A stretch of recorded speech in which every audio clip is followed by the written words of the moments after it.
fam, it's Elizabeth with an S, and in this video I'm going to attempt to demonstrate how to add pages and or rearrange pages in the Erin Condren Teacher Planner. In essence, we're going to uncoil the coil and do what I want to do to the planner and then recoil the whole thing. So I plan to do a couple of things with my planner today. The first thing I'm going to do is take this July section from the tab.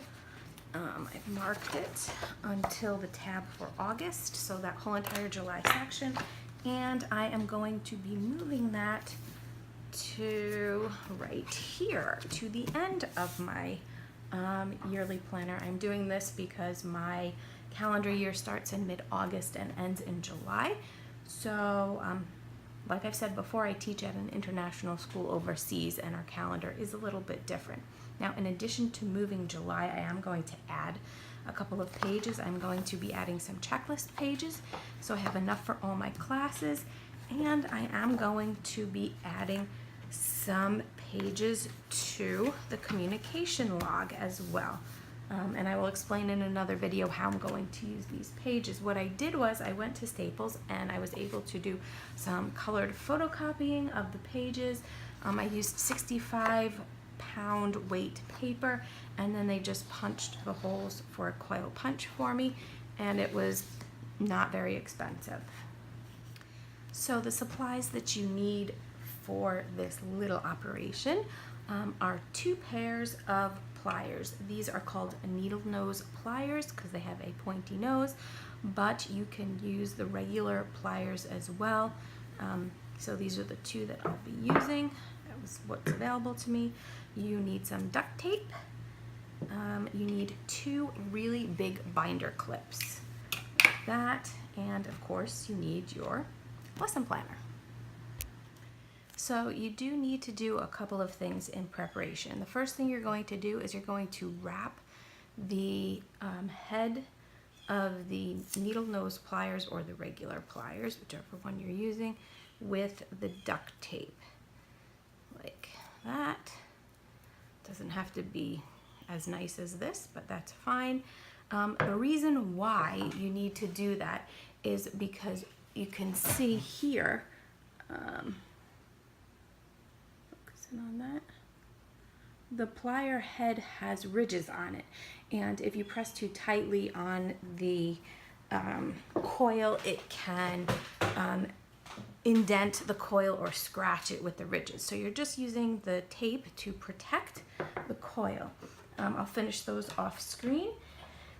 The other thing you want to do is take a picture of what the coil looks like, especially here at the bottom, this area, so you can see what it looks like. So when it comes time to bend it back in, you can bend it back in exactly the way it's supposed to look.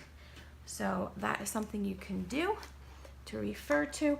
And then the last thing you need to do is you need to remove the cover, both the front and back cover, because you don't need them on while you're doing this process, since they're removable.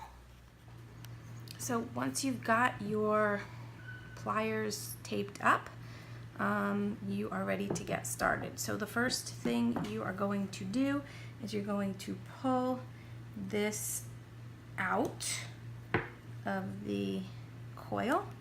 Now what you're going to do is you're going to use both pliers. You're going to have one plier right here, right before the coil starts bending, and you're going to use the second one to unbend it.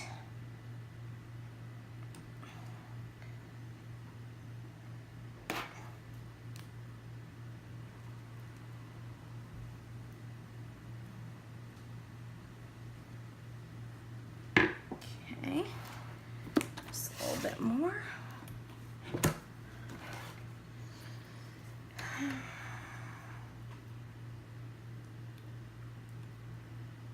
And you need to make sure that it is actually curled around in the direction of the coil so that it doesn't get caught when you are turning it through the coil itself. So I think that is okay. I did get a few little scratches on there, but it's really fine, very negligible. You can't see it. Right, so now this is a very easy bit. Basically, you're just going to twist the coil so that it is going to uncoil. And you just spend a little bit of time turning that. There we go. That's one. And I'm going to finish this off screen so that way we can get to the meat. So this is a rather slow process. Here I am in the middle. You just have to keep turning it until the whole thing gets unthreaded. So here it is. I have the coil out, and now I am going to rearrange the pages, and I'm going to put in the extra pages as I said earlier, and then I will show you how to recoil the. Okay, so once you have your pages set up the way you want, I have one end actually done with the coil clip. I'm not using a coil clip at the top, just so I have a little bit of give on the pages as I am putting the coil in, and basically you are just going to be threading the coil through the pages. There we go. Just like that, and it should follow the hole. And if you have a little bit of difficulty, you just need to wiggle it a little bit. There we go. And yeah, it should take a little bit of time. I'm going to finish it up off camera and then show you everything when I have it back together. So once you're about halfway done recoiling, you can remove the binder clip because it just gives the book a little bit more flexibility for the coil to go through. There we go.